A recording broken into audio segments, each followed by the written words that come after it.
Buonasera e ben ritrovati con l'informazione flash di New Sicilia, i principali titoli del pomeriggio. Apriamo da Messina, dove oggi si è svolta una manifestazione in favore del ponte sullo Stretto. In Piazza Unione Europea, davanti al municipio, si sono ritrovati numerosi sostenitori del progetto per chiedere di andare avanti con l'opera. Presenti anche il ministro delle infrastrutture Salvini e il presidente della regione Schifani.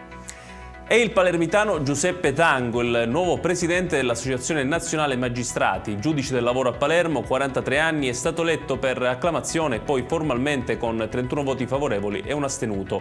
Succede a Cesare Parodi, dimessosi lunedì scorso dalla guida del sindacato dei magistrati.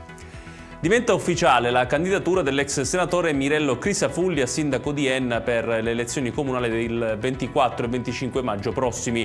La formalizzazione arriva dall'unanimità del direttivo cittadino del Partito Democratico, che ha designato Crisafulli come figura ideale per fronteggiare le criticità del comune. Ad appoggiare la candidatura di Crisafulli anche Cateno De Luca.